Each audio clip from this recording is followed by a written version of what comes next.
நம்ம வந்து அந்த பர்சன்ட்ட என்ன மாதிரி அன்போடு இருந்தோமோ, you may be whole complete and perfect, you may be whole complete and loved. ஏதோ ஒரு பீயிங்காக நீங்கள் இருந்திருப்பீங்க அந்த பர்சன்ட்ட. Allow that person to move, bless her or him. அவங்கள வந்து வாழ்த்திட்டு let her move, let him move.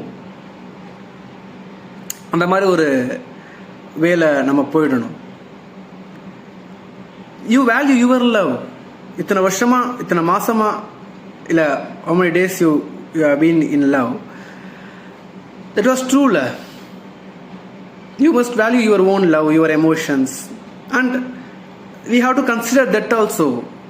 I mean, the person whom you loved, அவங்களுக்கு சில ரீசன்ஸ், அவங்களுக்கு சில struggles, challenges, and they also have some emotions, they also have some thoughts and concerns they're dealing with in day-to-day life, and we have to value their love, their being. இதை நான் ஏன் சொல்கிறேன்னா, நிறைய youngsters they're getting depressed, they're getting frustrated, they're getting irritated in relationship. அவங்க விட்டு போனதுக்கப்புறம் கஷ்டப்படுறது, தாடி வளர்க்குறது, இல்லைனா they take some decisions, wrong decisions. And இன்னொன்று என்னென்னா, ஒரு பொண்ணோ பையனோ விட்டுட்டு போயிட்டாங்க, டிவோர்ஸ் ஆகுது, இல்லை லவ் பிரேக்கப் ஆகுதுன்னா, see there is two things. ஒன்று, அக்செப்டன்ஸ் இருக்காது.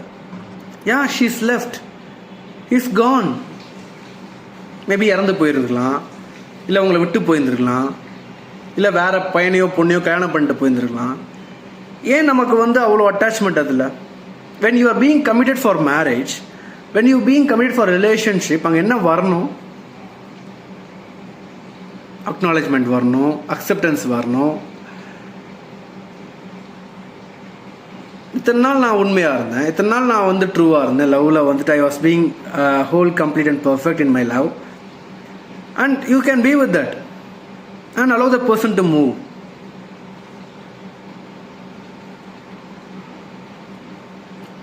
Let her or he, அவங்களோ இல்லை அவனோ அவளோ, let them find their own life and they have a choice. எப்போவுமே மறந்துடாதீங்க, நீங்கள் லவ் பண்ணுறீங்கன்னா அவங்கள வந்து மேரேஜ் பண்ணணுன்றது நீட் இல்லை.